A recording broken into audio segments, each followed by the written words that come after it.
Slava tebi, Kriste Bože, kralju slave vječite. Iz sjajnog oblaka začu se očev glas. Ovo je sin moj ljubljeni, slušajte ga.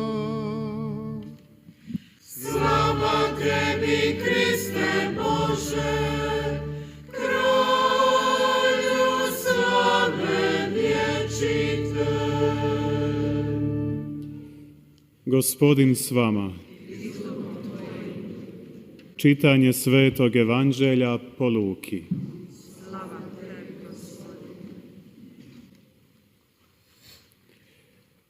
U one dane povede Isus sa sobom Petra, Ivana i Jakova, te uziđe na goru da se pomoli. I dok se molio, izgled mu se lica izmijeni, a odjeća sjajem zablista. I gle, dva čovjeka razgovarahu s njime. Bijahu to Mojsije i Ilija. Ukazali se u slavi i razgovarali s njime o njegovu izlasku, što se doskora imao ispuniti u Jeruzalemu. No Petra i njegove drugove bijaše svladao san. Kad se probudiše, ugledaše njegovu slavu i dva čovjeka koji stajahu uzanj.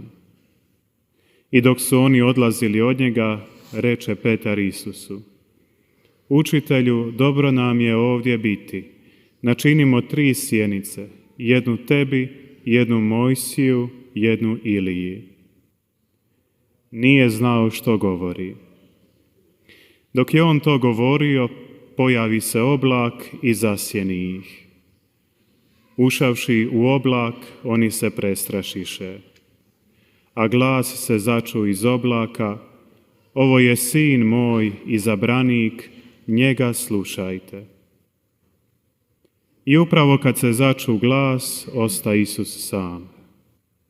Oni su šutjeli i nikomu onih dana nisu kazivali što su vidjeli. Riječ Gospodnja. Slava tebi, Kriste.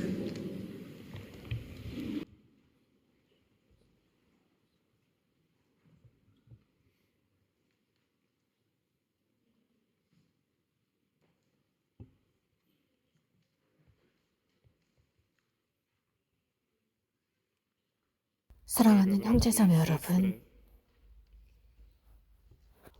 구약과 신약의 말씀에 있어서 산은 특별한 장소, 하느님과 사람이 만나는 장소였습니다. 기도하고 싶은 사람은 외딴 곳으로 가서 하느님과 대화를 나눕니다. 그러기 위해서는 산으로 가곤 했습니다. 이러한 산을 오름, 이러한 높이, 이 2가지 요소는 우리가 주님께로 올라간다는 사실을 깨닫게 합니다. 이렇게 하면서 우리들의 일상으로부터 나올 수 있습니다. 산 자체는 하느님과 만날 수 있는 비밀을 담고 있습니다. 그래서 모든 세기 동안 신자들은 이렇게 믿었고 그렇게 살아왔습니다. 오랜 교회 역사 속에서 가장 아름다운 수도원들은 이런 숲속에 산속에 있습니다. 그 뜻은 바로 산이야말로 하느님을 만날 수 있는 최고의 적합한 장소라고 여겨졌기 때문입니다. 사순 제2주일 예수님의 변모로 우리를 인도하고 있습니다. 예수님은 예루살렘을 향해 가고 계십니다.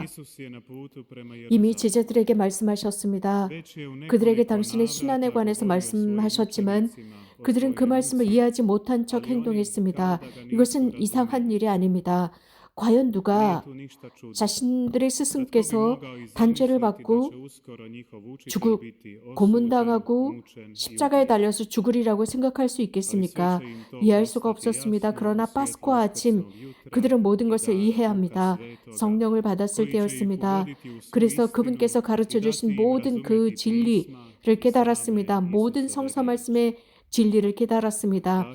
그러나 예수님의 그 순환과 죽음의 선포를 제자들이 이해하지 못했습니다. 예수님은 예루살렘으로 가고 계십니다. 순환을 만나러 가십니다. 아버지께서 주신 그 사명을 완수하기 위해서 가시는 길이었습니다. 그 여정에서 산으로 가십니다. 산으로 가셔서 제자들에게 보여주고 싶은 게 있었습니다. 아버지 안에서 드러나는 그분의 영광이었습니다. 예수님의 변모는 과제가 있었습니다. 제자들을 준비시켜주기 위한 과제였습니다. 앞으로 일어나게 될 사건에 대한 준비였습니다. 그분의 영광을 보았던 제자들은 분명 예수님의 순환과 죽음에 참여하게 될 것인데 3명의 제자들만 데리고 갑니다. 베드로, 요한, 야곱이었습니다. 바로 이 3명은 예수님과 함께 겟세마니에 가게 될 사람들이었고 예수님께서 피와 땀을 흘리시는 바로 이것에 대한 증인들입니다.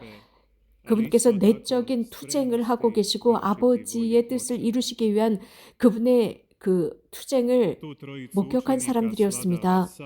이 3명의 제자들은 겟세마니에서처럼 오늘 이 산에서도 깊은 잠을 견딜 수 없었습니다. 그것은 꼭 아브라함이 깊은 잠에 빠진 것과 같았습니다. 그러나 이 잠은 육체적인 잠이 아니었습니다. 이 잠이 강조하고 있는 것은 인간의 나약함입니다. 즉 천상의 현실 앞에서 인간의 나약함을 드러내고 있습니다. 사람은 하느님의 그 위대한 계시를 도저히 이해할 수가 없습니다. 하느님께서 변모하셨을 때 그 현존은 구름에 쌓여 있었습니다. 그럼으로써 제자들은 정확하게 볼 수 없었습니다. 그 의미는 하느님께서는 늘 신비라는 것, 그래서 그 신비 깊숙이 우리가 스며들 수 없다는 것, 단 이러한 신비에 우리가 참여할 수 있다는 것, 아브라함의 삶을 보거나 그 삶 속에서 하느님의 현존은 불로 등장했습니다. 희생제물과 자신 사이에 불로 등장한 모습을 보게 됩니다. 이스라엘 백성들이 에집트로부터 해방되어 즉 출애굽으로 나올 때 하느님의 현존도 구름과 불기둥이었습니다. 그래서 밤낮으로 이 백성들을 동반해 주었습니다. 이스라엘 백성에게 있어서 이것은 하느님의 현존으로 인식이 되었습니다. 자신들 가운데 함께 해주시는 하느님이었습니다. 이것은 아브라함이나 혹은 예수님의 제자들에게도 마찬가지였는데 그들은 꿈을 꾸고 있는 것이 아니라 하느님의 현존 앞에 있었습니다. 주님께서 변모하셨을 때 그 자리에는 모세와 엘리야가 함께 있었습니다. 모세는 율법을 대표하고 있습니다. 율법을 통해서 하느님께서 십계명을 주셨고 엘리야는 예언자들을 대표하고 있습니다. 이 두 인물은 구약의 모든 것을 대표하고 있습니다. 그래서 옛 구약의 계약을 보여주고 있습니다. 예수님께서 예루살렘에서 실현되어야 할 그 일에 관해서 서로 대화를 나누고 있었습니다. 순환과 죽음입니다. 이것은 이스라엘 백성들의 출애굽과도 연결되어 있습니다. 약속의 땅으로 갔습니다. 그러나 예수님의 이 순환과 죽음은 신자들을 영원한 삶으로 이끌어가는 것을 상징하고 있습니다. 예수님의 여러 활동들 중에 중요한 한 가지,